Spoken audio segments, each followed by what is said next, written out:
everyone. I am back in PA and it is raining and cloudy, dreary, and whatever. And I miss the sun so much already. California was beautiful. I hear they're getting rain though too today, so that's okay then, right? Anyway, I have an amazing list for you guys, okay? I have started kind of like the homeschooling list a little bit. I keep going back to it and trying to figure out what I want to do. And in the meantime, I came across the top 10 books every baby should have. Like basically the top 10 books you should buy first to read to your babies because they will last till like age 2 or 3, even longer. Depending on how much they love reading the words, okay? So this is my own, very personal, because I have lots of grandbabies and I want to buy them books. And so I went through all these books to try to figure out, like, what kind of books do I want to get them, right? What do I want to start them off with? And these are my recommendations for the top books that every baby should have.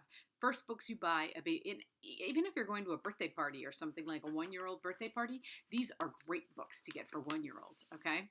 So we're going to do them quick because there's 10 of them, and there's not much to say about them. I think I think they're books everybody knows about, but it's a good place to start.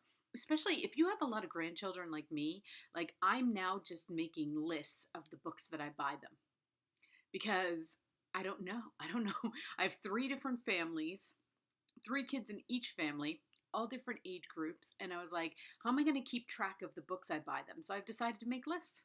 And then I can make lists of what they have. I know it's crazy, but I want to start my grandchildren off with really good books that they have in their collection that they'll have for a long time and maybe even keep, right? So here we go. Top 10 books you should buy your children, okay? Very first books that they should have. Number 1, The Very Hungry Caterpillar. Who doesn't love this book? It's over 50 years old. It was released in 1969 by Eric Carle. I love him. I love The Very Hungry Caterpillar. It is a great book.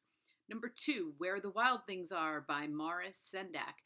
And that was published in 1963. There was a movie on it. What more can you say about that book? It is amazing. 3, Goodnight Moon, Margaret Wise Brown. I'm going to put a link. I interviewed a woman who did a historical fiction biography of Margaret Wise Brown. Really interesting story. Anyway, who doesn't love Goodnight Moon? I wonder if I could do it. I don't know. I used to be able to say the whole entire book without looking at it. That's how much my children read it. Number 4, Harold and the Purple Crayon by Crockett Johnson, 1955. Isn't that crazy? I had no idea that book was around that long. Number 5, Chicka Chicka Boom Boom by Bill Martin Jr. and John Archibald? I don't know. 1989. I love Chicka Chicka Boom Boom. It's so much fun. How to learn your alphabets. It's fun. Number 6, The Wonderful Things You Will Be by Emily Winfield Martin, 2015. I remember when this book came out. I love this book so much. Ugh, my grandchildren love this book too. Number 7, Owl Babies by Martin Waddell and Patrick Benson, 2002.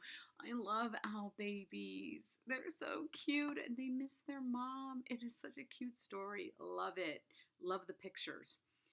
Talk about pictures. Giraffes, number 8, Giraffes Can't Dance by Giles Andre, I'm going to say, 2012. Love the cover of it. Look at the cover. I love this book so much.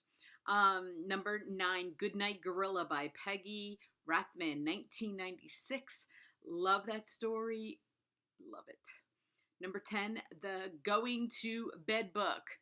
That's funny that it's number 10. Like, last but not least, should be like the last book you read if you read a whole bunch of them, by Sandra Boynton, 1982. That's what I used to do. I would let them pick. I'd let each kid pick a book, depending on how many kids I was reading to at the time. And then and then the final book, and then every night they know the final book. And you don't have to like argue with them and say, all right, it's time to go to bed. It's like they're going to bed. Okay, now you're going to bed, right? And I love reading to my kids before bedtime. It was always fun.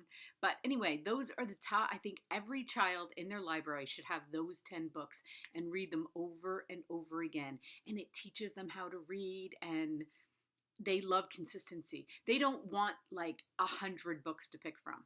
Trust me, okay? I've had lots and lots of books, but they have like a few that they want, and then you can alternate a couple of them in. I think these 10 are perfect.